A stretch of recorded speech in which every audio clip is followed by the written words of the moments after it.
Hello everybody, welcome to our studio show here. It's round 7 of the FIA Motocross World Championship. It's the MXGP of Latvia and we're at the circuit of Kegums. And on our studio show today we have Brian Su from Maragep Husqvarna, Gauthier Paulin, Rockstar Energy Husqvarna Factory Racing, and the General Manager for HRC MXGP, Roger Harvey, coming up. But before we meet any of those guests, let's meet our lovely lady here, and Lisa Leyland.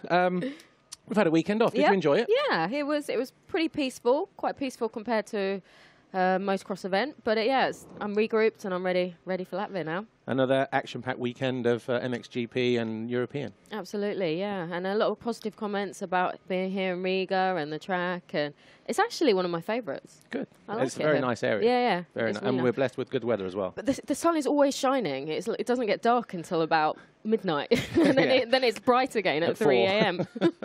Yeah, we don't get a lot of sleep actually when we're here. Yeah. Anyway, let's get on with the show though. First guest, he's been a child prodigy for many years now. He's won everything: 65 European, 85 Junior World, 125 Junior World titles and European titles. He's now riding in MX2, of course.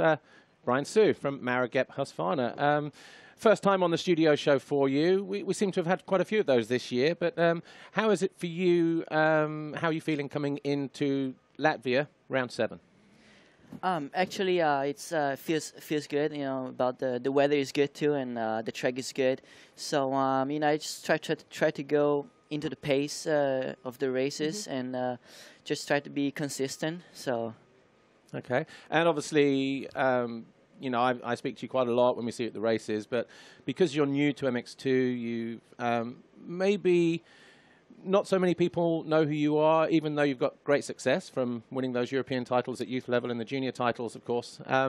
But what is your background? Because, German, Taiwanese, and you spent a lot of time in Italy as well.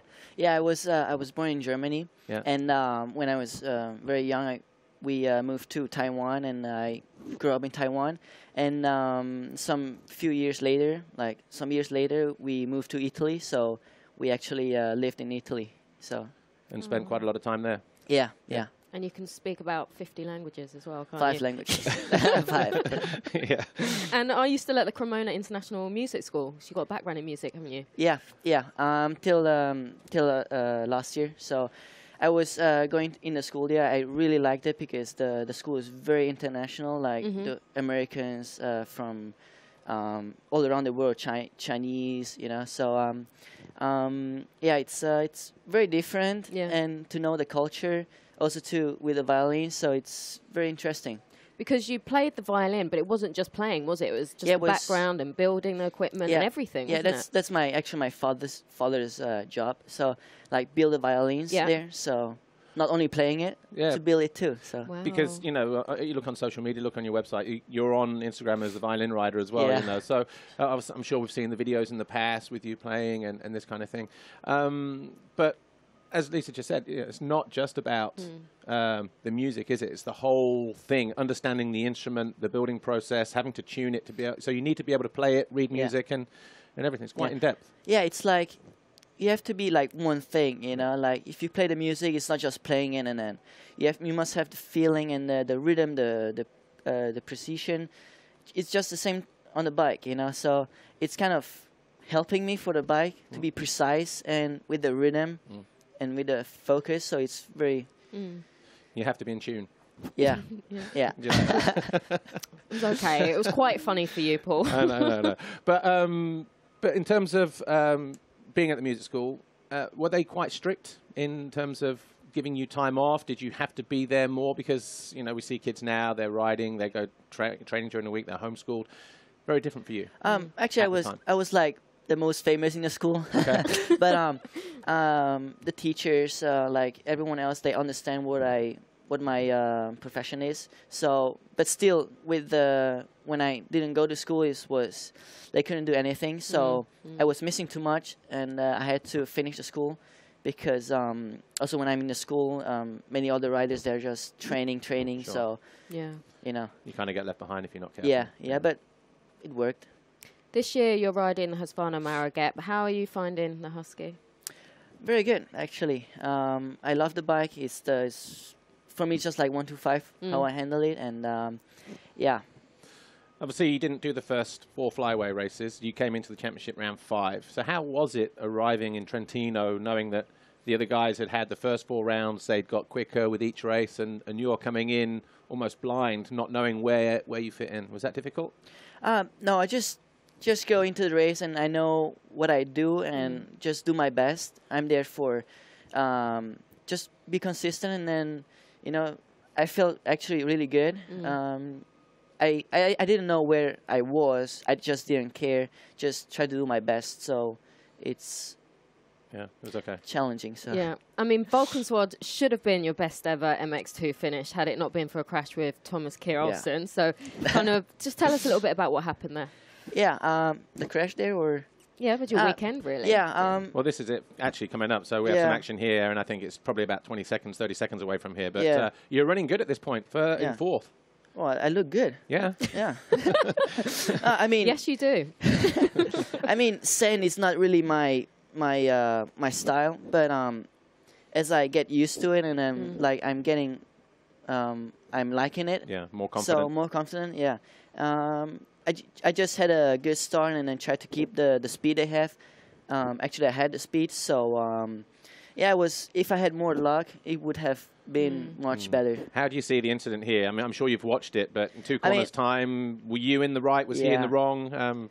I mean, it was just racing, you know, was so many things happening, and actually at that point I was like very frustrated, you know. I thought he did with purpose, but I don't think, you know, he was just racing, you know. I mean, could happen, and I have respect to him, because after he came to apologize, but you know, it's how it is. But then race 2 was obviously a lot different. You got a great start. You're running up second for a long time. Eventually faded back to 6th, I think. But you just said a moment ago you had the speed. But what was it about the track that weekend that you enjoyed, or was it the fact you got good starts helped by a good qualifying position, because you were in a good position on the start as well the whole weekend? Yeah, it was. Actually, I felt pretty confident. Yeah. So, I mean, it felt good. The track was really rough, so I was not really used to it, but was all right. Just okay. Well, we have a question on social media for you, Brian, and this one's from Andy McKinstry, and he says, it looked like you were going to the USA, but then it fell through. What happened, and how did you end up at Maragap? The plan was to go to USA with Suzuki, was on the contract, and all right, we went there, and then was like nothing was arranged. You know, they were making a 250 team, and was like here and there, everywhere. And you know, we spent like too much time over there, like doing like nothing, and you know, was just the wrong time, and you know, could not put the things together. I didn't know what to do, you know. So.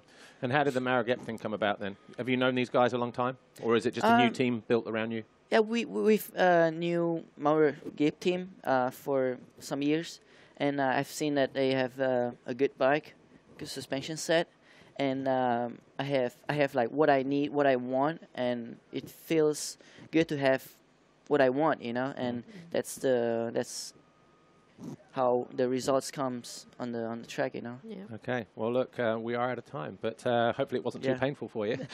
No. Okay. Well, look, Brian Su, Maragap, Husqvarna, thanks for joining us here. Thank you. Before we meet our next guest, Gauthier Paulin, let's take a look at some of the highlights from the MXGP of Europe. Here's highlights from race 2, MX2.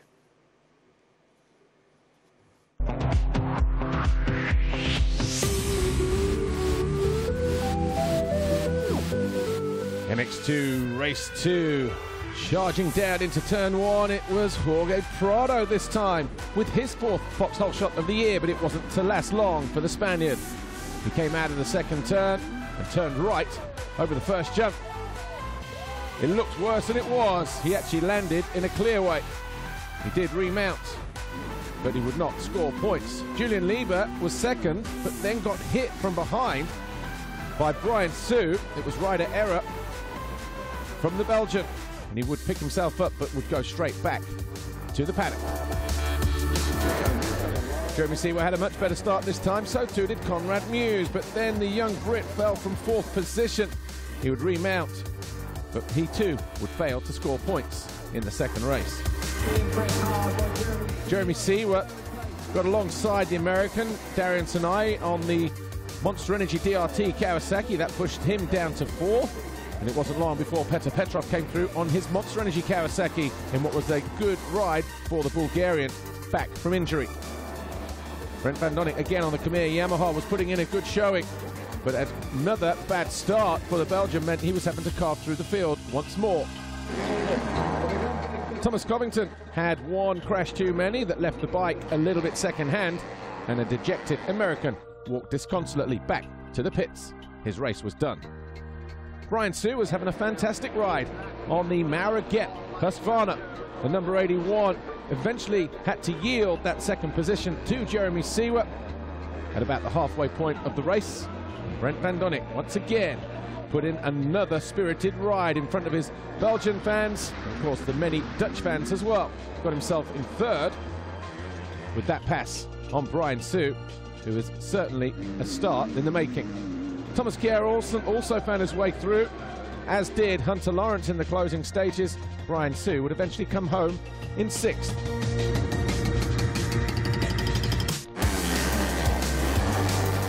Paul Jonas, though, took the checkered flag for the 7th time this season ahead of Jeremy Seewer and Brent van Donink, with Thomas Kjær Olsen and Hunter Lawrence rounding out the top 5. And the podium, the same as it was in race 2. Jonas, Seewer and van Donink on the podium for the first time in 2017 for Khmer.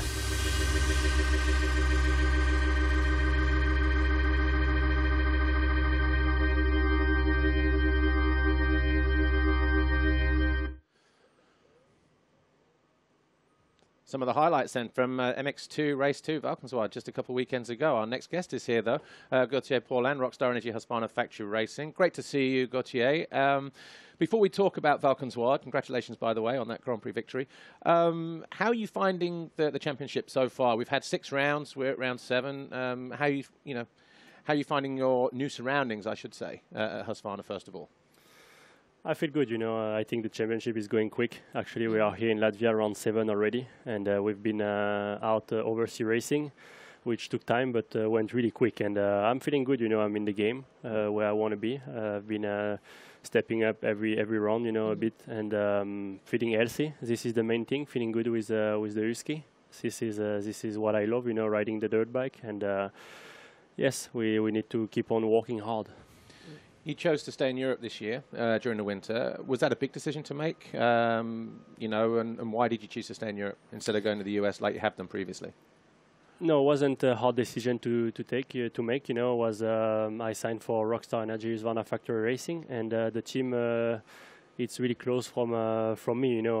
Every training, and the best way was to be there with them and to improve the bike, to make the bike set up for me, and then just to be together, as a team.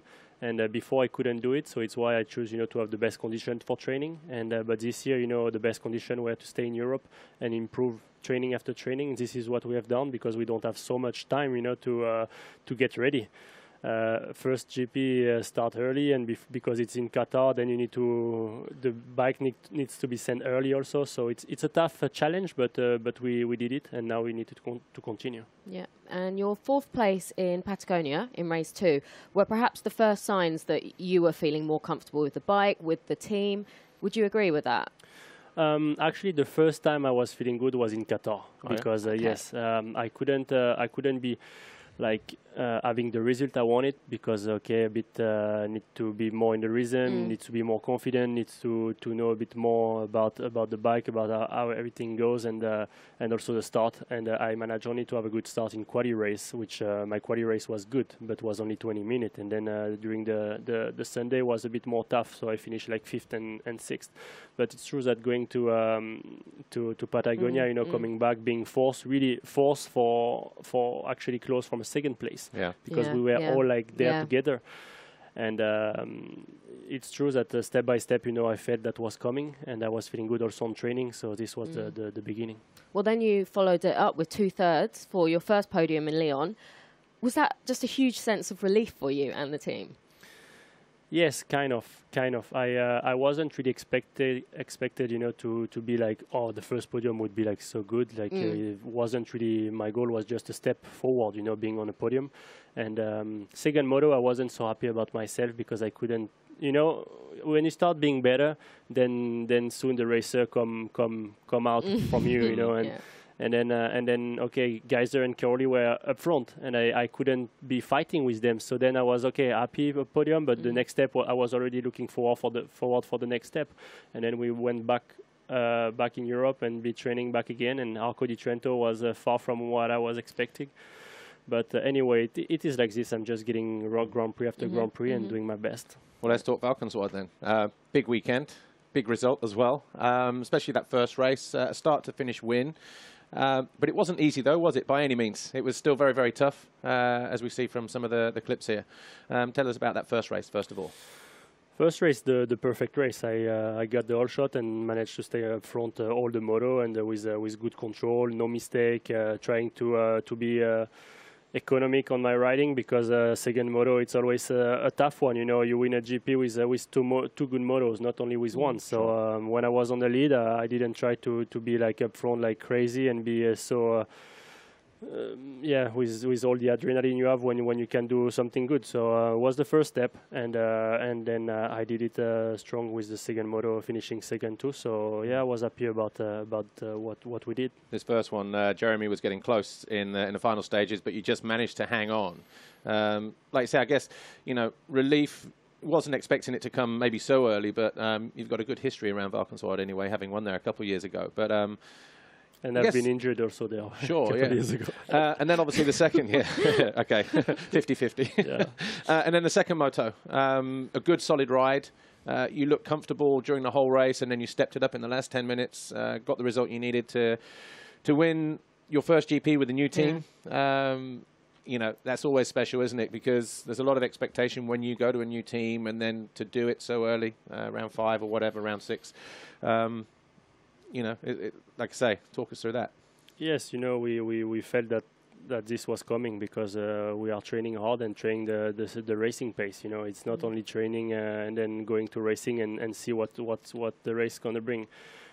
I was training really hard on that, you know, to be winning. Actually, I was expecting it in Arco, but couldn't make it. And it was like this, you know, there is a day where there will be riders much stronger than you, and sometimes I will be the stronger. And Valkenswaard was my GP, and it was good because like second moto, I could then wait because, you know, the racing pace, it's really fast in the first laps. And actually in Valkenswaard, everyone were wide open, and then I managed to stay there, keep calm, and then at the right moment, you know, to give the right push and to finish second. So this was it, and it was great. Good. Well, more from Gauthier in a moment. Let's just give you a quick update on the MXGP3, the official motocross video game from Milestone. Well, don't forget, the MXGP3, the official motocross video game, the new creation from Milestone is about to drop. So don't forget, May the 30th, it is available here in Europe and in the USA on June the 20th. So if you like the first two, I'm sure you'll like this one as well. But for more information, go to mxgp.com. And also, it's worth noting that our twin air competition, our guess and win from Valkenswaard, was won by, I hope I get this right, Ritvars Noipokavievs from Latvia. Sorry for the mispronunciation there, but he was the only one to guess the MXGP podium at the MXGP of Europe. So congratulations, all those twin air goodies are on their way to you, no doubt. But time to move on with some social media questions. Yes, Lisa. indeed. We have a couple for you, Gauthier. The first one is from Corentin Lomo in French, so if you can answer it in English and French. He says, what are you doing during the week? Daily physical training, or do you ride every day? So, yes, yeah. I do daily physical training. I do not daily riding, but quite much riding. And now I can say it in French. Oui, je m'entraîne tous les jours physiquement, très dur physiquement. Il y a des jours de récupération, mais des jours d'intensité. Et aussi des jours de cardio. Et après, beaucoup de moto. Ça peut être l'hiver entre 6 fois la semaine et puis en pleine saison 4 fois avec tous les décalages horaires. Et puis le trajet, c'est le maximum qu'on puisse faire. Okay. And just in English really quick, just riding quite a lot. Yeah, we are riding quite a lot. What I was saying in French, that we ride like 6 times a week during the winter. That's the most we can do. Of course, they are not always intensity, Sure. but we ride a lot. And then during the season, the most we can do it's 4 times, because after with the traveling and stuff, this is the more we can do. Sometimes it's only like 3 times. But it's minimum, yeah, for me, I ride 4 times a week. Okay, great. Another question for you. Rick Ernser says, what's it like riding for Husqvarna, and what's your future with them? Actually, my future right now, it's today. Because, you know, it needs to be down. It needs to be good riding, and for myself, because I really love racing and being there, riding that pace with the guys, being actor from the racing, it's really nice. And so I'm only looking forward, because to be the best, there is no way you can project yourself in 4 years. But how is it to be racing for them? It's great. It's just a group of racers. What can I say more? You know, they want to be the best. They really. It's not only words. I can see that they are crazy in R&D, like with the suspension, with the chassis, with the engine, and you can see it also on the training, and you can see it also on the bike that they sell. You know that the bike is really competitive, strong, and feels good to be with them. I really appreciate and really love it. All right, well, we are out of time with Gauthier Paulin. Congratulations on your win last week, and thanks for joining us here in Latvia. All the best this weekend and for the rest of the season as well. Right, before we meet our final guest, Roger Harvey, the General Manager from HRC, MXGP, your old boss. Let's see what happened at the MXGP of Europe in Valkenswaard 2 weekends ago. Here's highlights from race 2.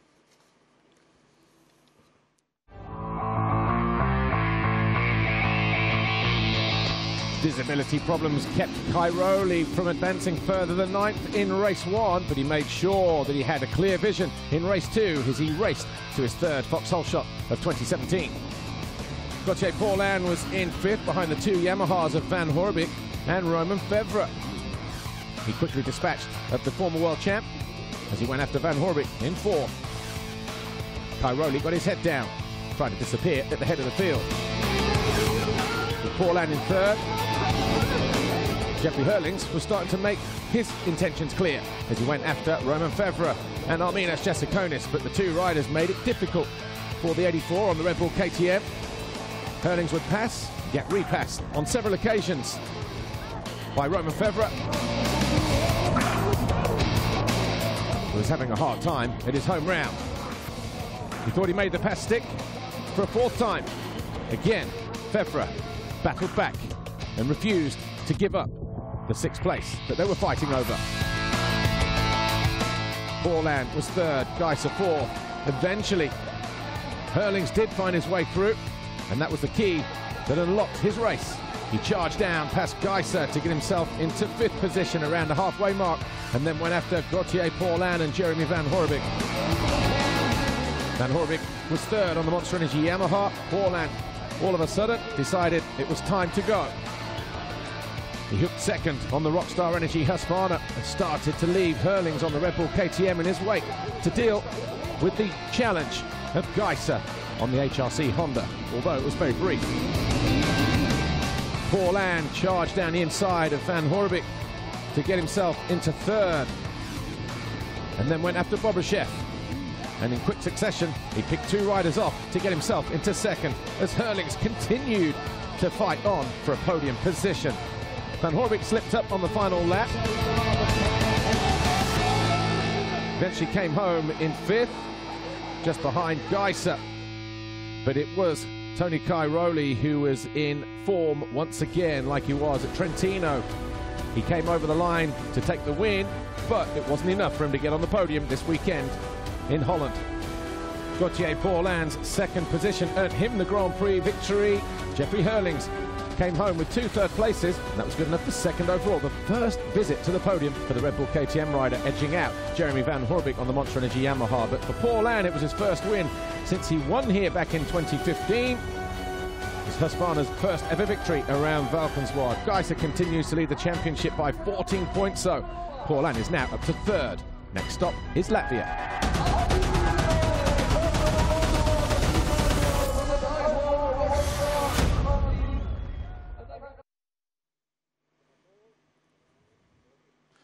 Well, that was 2 weeks ago. We were in Valkenswaard then, but now we're in Latvia. Roger Harvey, our final guest, joins us, of course, General Manager for HRC MXGP.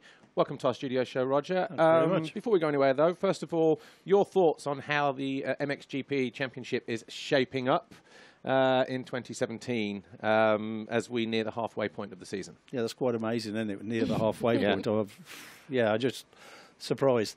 Yeah, it's okay. We've probably didn't get off how we wanted to at the start overseas.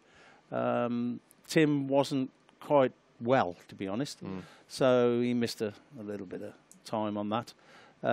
But it's all about solid points. But the championship in general, though, championship in general is working very well. You know, it's the early part of the season is hard work. Yeah. You know, I think everybody, you know, you guys will know just as much as anybody how much hard work it is.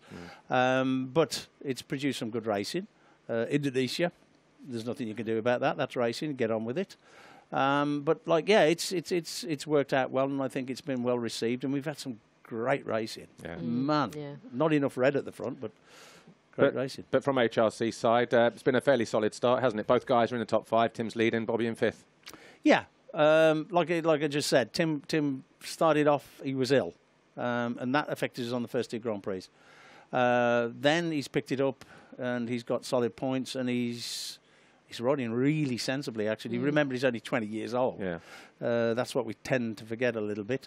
And so he's riding very, very sensibly, you know, and if he can't do it, okay, we can't do it, we'll just bang solid points in.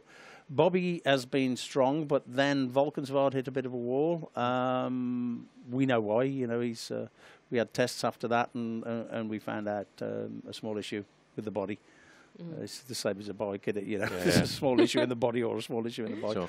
So yeah, it's been good for us, really. I mean, you did mention Bobby. He does play a good supporting role to Tim, doesn't he? And as well, giving HRC a couple 1-2s along the way. Are you satisfied with that? Is that encouraging for you and the team? Yeah, we always know that Bobby can be in there on the podium at any time. He's got that capability, he's got that strength. And now, and it's something I never, ever thought I'd associate the two, is Bobby and consistency.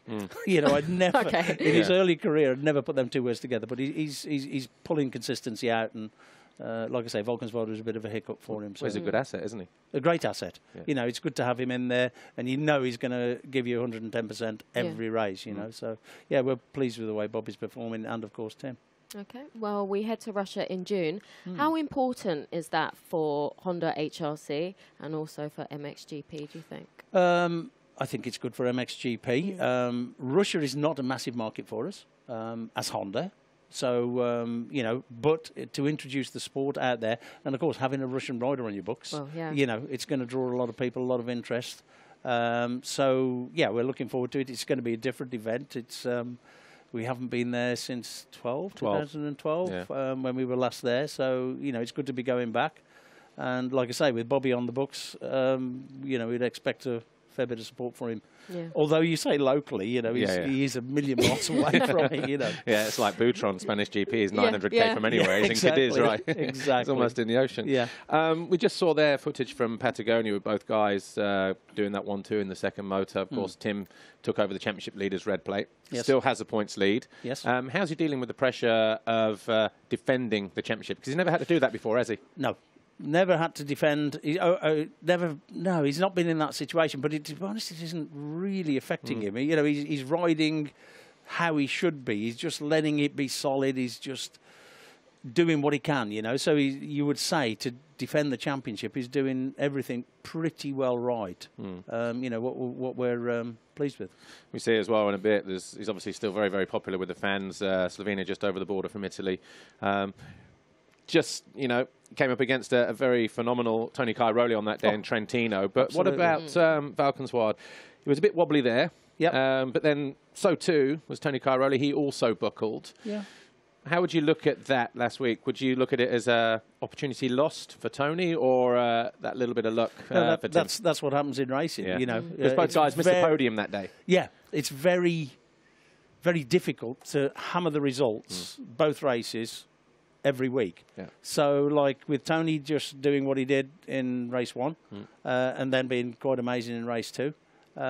Tim, just solid points. I'm not going to get at them. I can run their speed, but I can't run that little bit. I can't give that extra 1-2% that'll be there. So, you know, we were happy with what it came out. But like to get a rider to hit them now in this series, which. Quite honestly, when you look, there's 10 or 12 guys that can win the race. Sure. And a lot's down to the start and who's out there from the start. Right. Yeah. Well, your ex-rider Gaultier, he threw his hat in the ring in Valkenswaard He last did, time out. Exactly. How do you see the championship shaping up in the second half of the season? And we have to be quick because we're almost out of time. I don't put any money on it, on the winner, but obviously, you know, I'm hoping Tim can stay strong. Bobby, get over that bobble in Valkenswaard. Let's see, and I want to see a bit of red up there on the 1, 2, 3 places. Well, either way, it's going to be exciting, that's for sure, no doubt. It's going to be great. Thanks to Roger Harvey, Thanks, Roger. Gauthier Paul and Brian Sue as well, our guests today on MXGPTV.com. Of course, join us live for the qualifying racing today. MX2 race at 16:25 Central European time, that'll be 3:25. And MXGP's qualifying race at 5:10 here locally and 4:10 in Europe. Well, that's it. The next time we'll do our studio show will be in Germany in 2 weeks' time. We're hoping you join us then. Thanks for watching. Bye for now. Enjoy your weekend.